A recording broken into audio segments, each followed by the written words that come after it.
नमस्कार दोस्तों, मैं मनीष कुमार एक बार फिर से आपके सामने अपने भारतीय संविधान की विस्तृत जानकारी के अगले मुख्य बिंदु को लेकर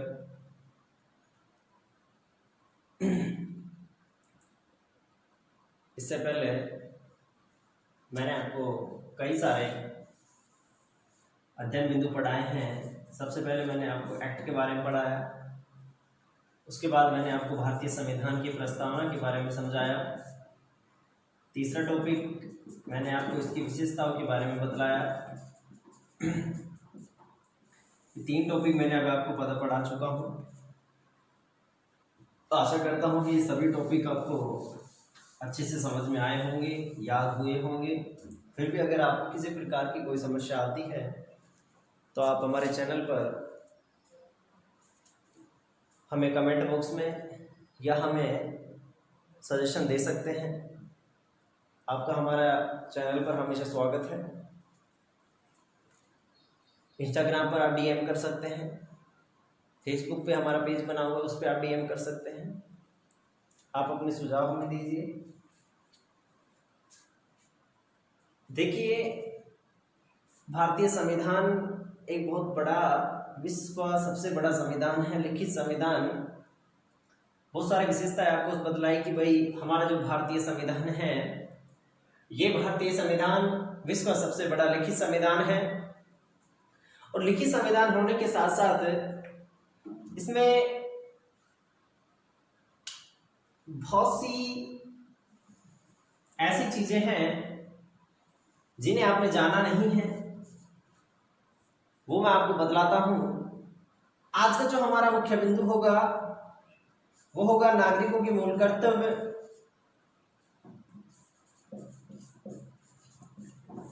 कि हमारे कौन कौन से, हमारे देश के नागरिकों के कितने या कौन कौन से कर्तव्य हैं जो उनको हमारे भारतीय संविधान के अनुसार निभाने होते हैं। देखिए, भारतीय संविधान को उससे पहले बता दूं कि भारतीय जो संविधान है, उस भारतीय संविधान को उदार का संविधान कहा जाता है। कौन सा संविधान? उदार का संविधान। भारतीय संविधान को उदार का संविधान कहा जाता है। क्यों कहा जाता है? क्योंकि हमारा जो भारतीय संविधान है, उस भारतीय संविधान की अधिकांश बातें या अधिकांश नियम कानून अलग अलग देशों से लिए गए हैं।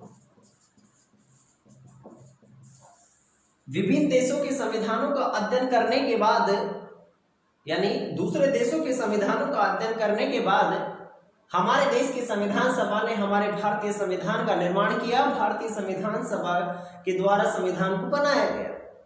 अलग अलग देशों के संविधानों से हमारे संविधान में कानून लिए गए हैं। जैसे मैंने आपको प्रस्तावना पढ़ाया, और प्रस्तावना में आपने देखा कि हमारे भारतीय संविधान की प्रस्तावना किस देश के संविधान से ली गई? किससे ली गई? अमेरिका से ली गई। उसी प्रकार उसमें दूसरी बात आपको पढ़ने को मिलेगी, हमारे जो भारतीय संविधान है, उस भारतीय संविधान की जो प्रस्तावना है, उसकी भाषा, प्रस्तावना ली गई अमेरिका से, भाषा ली गई ऑस्ट्रेलिया से। इसलिए भारतीय संविधान को उदार का संविधान कहते हैं। Bags of borrowing. अब आप पूछोगे कि उदार का संविधान, भारतीय संविधान को किसने कहा? विद्वान का नाम बताओ तो याद रखना, आइवर जेनिंग्स। कौन? Ivor Jennings. भारतीय संविधान को उदार का संविधान साहब किसने कहा? आइवर जेनिंग्स के अनुसार। काफी बार क्वेश्चन आता है कि निम्नलिखित में से किस विद्वान ने उदार का संविधान, भारतीय संविधान को बतलाया? तो आइवर जेनिंग्स ने कहा। किसने? Ivor Jennings. किसने? Ivor Jennings. क्या कहा? उदार का संविधान। किस संविधान को? भारतीय संविधान को। भारतीय संविधान को उदार का संविधान किसने कहा? Ivor Jennings. ठीक है, ये याद होना चाहिए। अब चलते हैं हमारे बिंदु पर कि हर, जैसे अभी आपको पता लगे कि हमारे संविधान में बहुत सी चीजें बाहर से ली गई हैं, तो ये जो मूल कर्तव्य हैं, ये कहां से लिए गए? क्या इनका भारतीय संविधान का जो मूल संविधान था, क्या मूल संविधान में कर्तव्य का उल्लेख था या नहीं, था या नहीं? अब देखिए मूल संविधान कि हमारा जो मूल संविधान है, मूल संविधान किसे कहते हैं, ये कंफ्यूजन आता है कि मूल संविधान किसे कहते हैं। ज्यादातर बच्चे कहते हैं कि मूल संविधान जो है उसमें मूल कर्तव्य थे, आंसर आता है नहीं, उनको गलत रहता है। क्यों? क्योंकि मूल संविधान उस संविधान को कहते हैं जब हमारा संविधान 1949 तक बन चुका था, ठीक है, यानी हमारा वो संविधान जो 1949 तक बन चुका था, उस बन चुके संविधान में अगर जो चीजें लिखी गई हैं वो ही चीजें मूल संविधान में उल्लेख है। और 1949 के बाद में जो संविधान चल रहा है हमारा, अगर उसके बाद अगर हमारे संविधान में कुछ चीजों को लिखा जाता है, शामिल किया जाता है, तो वो चीजें मूल संविधान का हिस्सा नहीं होती हैं। आप कहोगे संविधान का, हाँ संविधान का तो हिस्सा है क्योंकि वो संविधान में लिख रहे हैं, लेकिन संशोधित संविधान में लिख रहे हैं, हम संशोधित हो रही हैं वो चीजें, अब उनमें कुछ ना कुछ परिवर्तन कर रहे हैं। इसलिए 1949 से पहले जो नियम बन चुके थे हमारे संविधान में, उसी संविधान को मूल संविधान कहा जाता है। ठीक है, अब आपको ये देखने वाली बात है कि मूल संविधान में मूल कर्तव्य थे या नहीं, यानी कि मूल संविधान में उल्लेख नहीं है। ठीक है, क्यों नहीं है? तो देखिए हमारा संविधान जब बन चुका था तो बनने के बाद विद्वान आए और विद्वानों ने एक कमेटी बनाई और उस कमेटी का नाम था सरदार स्वर्ण सिंह समिति। कौन सी? सरदार स्वर्ण सिंह समिति। ये कब बनाई गई? 1973 में। कौन सी कमेटी? सरदार स्वर्ण सिंह समिति। कब बनाई गई? 1973 में। इस कमेटी को बनाया गया और इस कमेटी ने एक निर्णय दिया, सिफारिश की। कौन सी सिफारिश? कि हमारे भारतीय संविधान में मूल कर्तव्य होने चाहिए, मूल कर्तव्य होने चाहिए। और इस कमेटी की सिफारिश के बाद कमेटी बनाई गई सरदार स्वर्ण सिंह समिति 1973 में। इसने अपनी सिफारिश करी और सिफारिश करने के बाद एक संविधान संशोधन हुआ, 42वां। वेरी इंपॉर्टेंट ये संविधान संशोधन। एक संविधान संशोधन हुआ 42वां। कब होता है बच्चों? 1976 में, 3 साल बाद 42वां संविधान संशोधन किया 1976 में। ठीक है, और 42वें संविधान संशोधन 1976 के तहत हमारे भारतीय संविधान में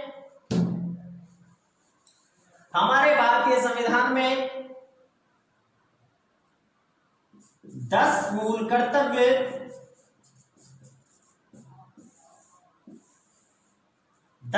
कर्तव्य सोवियत संघ रूस से लेकर संविधान के भाग 4 के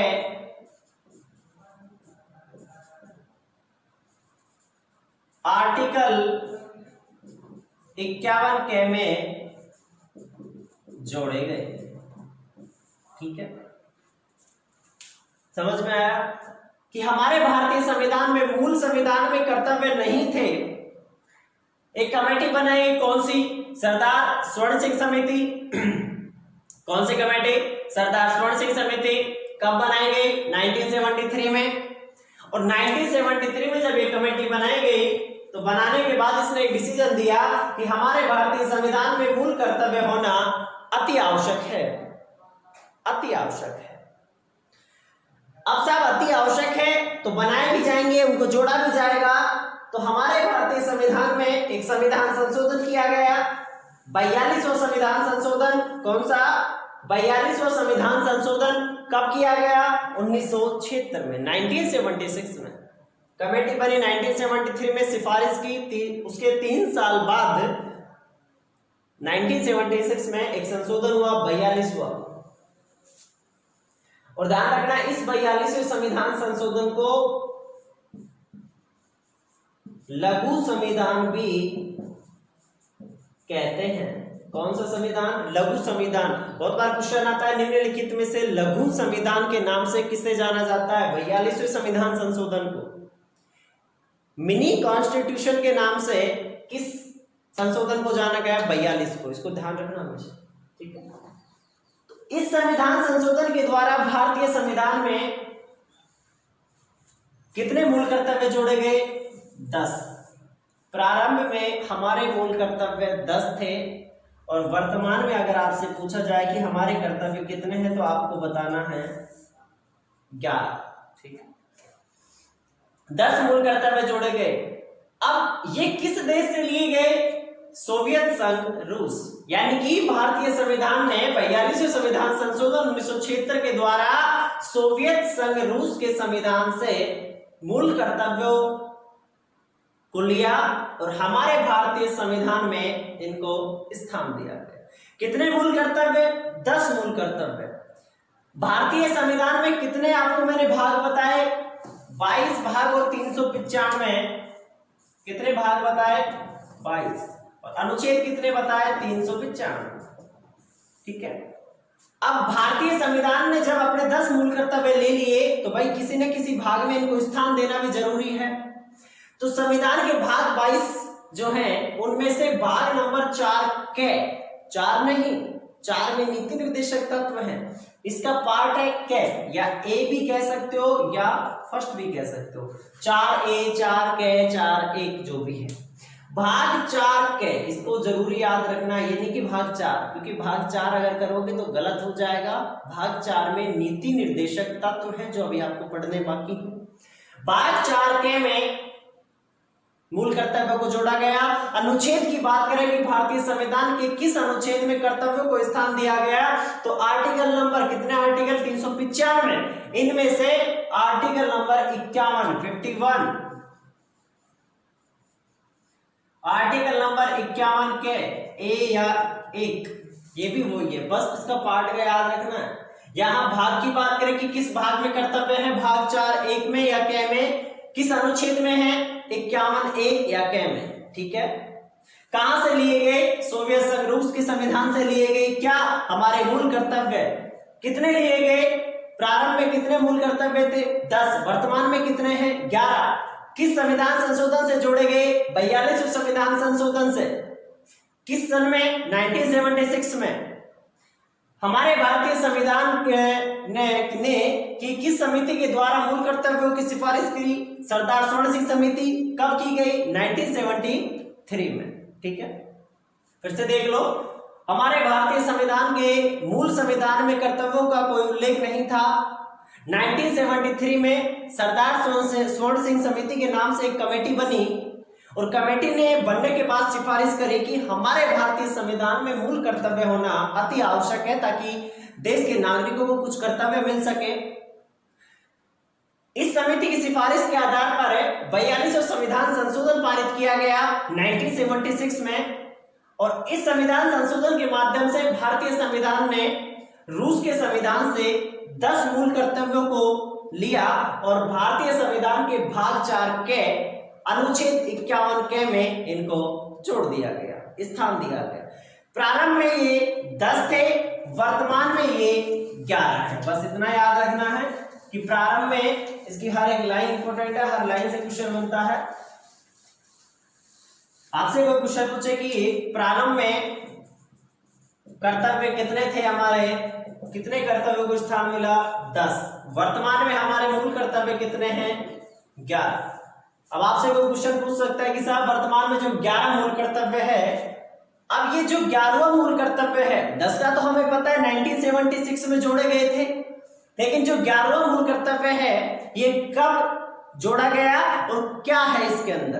तो देखिए, जो 11वां मूल कर्तव्य है ये एक संविधान संशोधन हुआ 86वां संविधान संशोधन कब होता है? 2002 में एक संविधान संशोधन हुआ, 86वां संविधान संशोधन सन 2002 में, और इस संविधान संशोधन के माध्यम से 11वां मूल कर्तव्य हमारे देश के संविधान में जुड़ा, मूल कर्तव्य जोड़ा गया।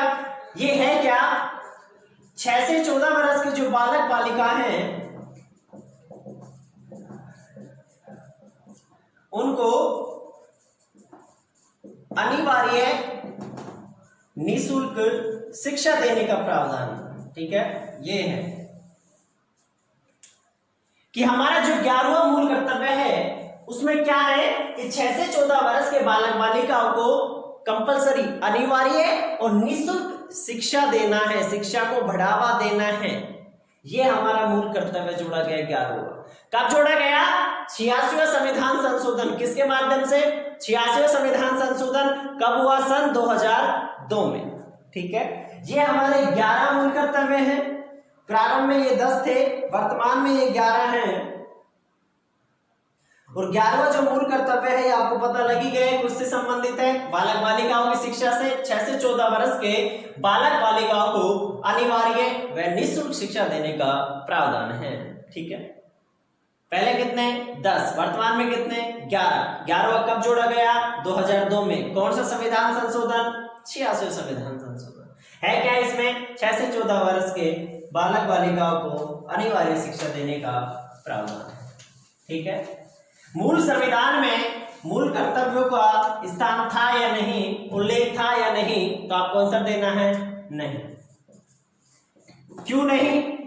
तो मूल संविधान 1949 से पहले का, जबकि आपको पता है हमारे जो कर्तव्य हैं वो कब जोड़े गए?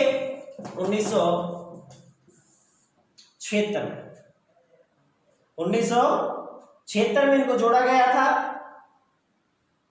ठीक है, इसलिए मूल संविधान में मूल कर्तव्य का कोई स्थान नहीं है। किस समिति की सिफारिश के आधार पर जोड़ा गया? तो आपको बताना है, सरदार स्वर्ण सिंह समिति की सिफारिश के आधार पर जोड़ा गया। कमेटी ने कब सिफारिश करी? 1973 में। किस संविधान संशोधन के माध्यम से जोड़ा गया? 42वां संविधान संशोधन। किस भाग में इनका उल्लेख है? तो भाग नंबर 4 क में। किस अनुच्छेद में है? 51 क में। कितने जोड़े गए? 10। वर्तमान में कितना है? 11।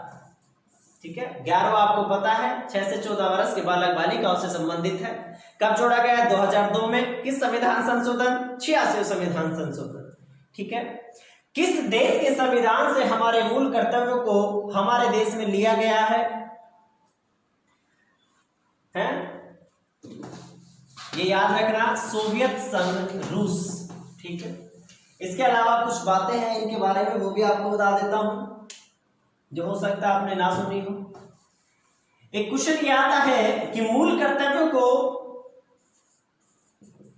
प्रभावी बनाने वाली कमेटी, प्रभावी बनाने के लिए किस समिति का गठन किया गया? यानी जब ये मूल कर्तव्यों को जोड़ा गया था तो इनको देश में और ज्यादा प्रभाव बनाने के लिए, इनको और ज्यादा मजबूत बनाने के लिए एक कमेटी बनाई गई थी। उस कमेटी का क्या नाम था? तो देखिए, CR ईरानी समिति। कौन सी कमेटी?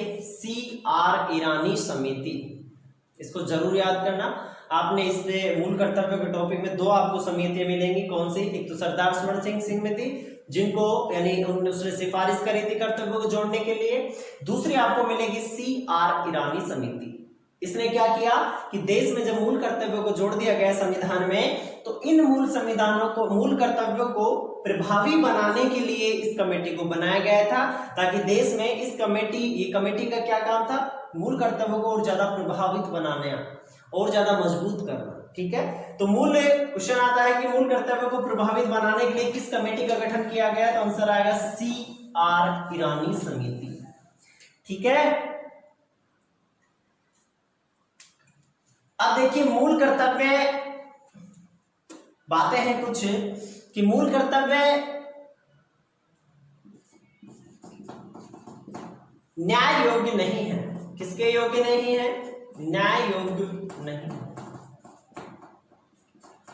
दूसरा, अगर इनका उल्लंघन होता है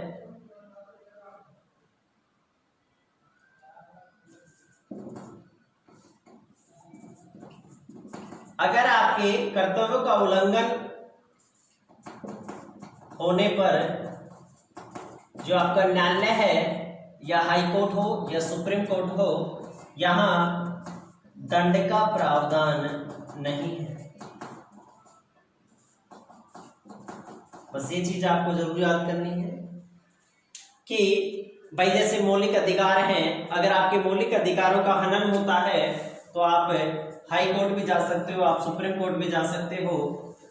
लेकिन यहां याद रखना, आपके अगर मूल कर्तव्यों का हनन होता है किसी कारण से, तो ये नियम बनाया गया है कि मूल कर्तव्यों को लेकर न्याय योग्य नहीं है। यानी कि मूल कर्तव्यों के हनन होने पर आप ना तो हाई कोर्ट जा सकते हो, ना आप सुप्रीम कोर्ट जा सकते हो। अब क्यों नहीं जा सकते? क्योंकि ये विधि का विधान है, संविधान में लिख दिया गया कि कर्तव्यों का हनन होने पर आप न्यायालय में नहीं आ सकते, न्याय योग्य ये चीज नहीं है। तो इसमें हम क्या बता सकते? भाई नहीं है, उन्होंने संविधान में सीधा स्पष्ट कर दिया कि ये न्याय के योग्य नहीं है, ये आपके कर्तव्य हैं, आपको निभाना ही निभाना है। तो इसमें न्याय क्या करवाना? अगर इनका आपका उल्लंघन हो रहा है किसी चीज का, तो आप न्यायालय में नहीं जा सकते, न्यायालय आपको दंड नहीं दे सकती, दंड का कोई प्रावधान नहीं है। क्यों? क्योंकि जब न्याय के योग्य है ही नहीं तो दंड वो किस बात का देगी? ठीक है। अब आप कहोगे साहब 6 से 14 वर्ष का जो हमारा नियम है, कर्तव्य है, अगर उसका पालन नहीं हुआ, उसका उल्लंघन हो गया, तो फिर तो दंड होना जरूरी है हाई कोर्ट या सुप्रीम कोर्ट के थ्रू। तो देखिए, ये जो 6 से 14 वर्ष का जो हमारा नियम है, यानी कि जो हमारा कर्तव्य है, ये हमारा अधिकार भी है, ये हमारा नीति निर्देशक तत्व भी है, और ये हमारा कर्तव्य भी है। तीनों चीज है। जब आप पढ़ोगे कर्तव्य आपने पढ़ लिया, जब आप नीति निर्देशक तत्व पढ़ोगे तब भी आपको ये नियम मिलेगा, आपका कर्तव्य वहां भी मिलेगा, और अधिकार जब पढ़ोगे तो ये आपका एक अधिकार भी है। अगर इसका उल्लंघन होता है तो आप मूल कर्तव्य के थ्रू हाई कोर्ट या सुप्रीम कोर्ट नहीं जा सकते, तो ये आपका अधिकार भी तो है। अब ये तो नियम है कि हमारे अगर अधिकार का हनन होता है तो हम जा सकते हैं, तो इस नियम को आप अधिकार के थ्रू कहां ले जा सकते हो? हाई कोर्ट या सुप्रीम कोर्ट में ले जा सकते हो। ठीक है, आशा करता हूं ये हमारा जो बिंदु है इसमें महत्वपूर्ण बातें मैंने आपको बताई, और आशा करूंगा कि ये सारी चीजें आपको याद भी हुई होंगी यहाँ पर, क्योंकि मैं गारंटी देता हूं आपको, वादा करता हूं आपसे कि अगर यहाँ आपने अच्छे से पढ़ा तो मैं वादा करता हूं यही आपको याद होगा। अब आपकी प्रेजेंट बॉडी एब्सेंट माइंड है तो फिर कोई मतलब भी नहीं है, फिर आप ये याद भी नहीं होगा। ठीक है, धन्यवाद।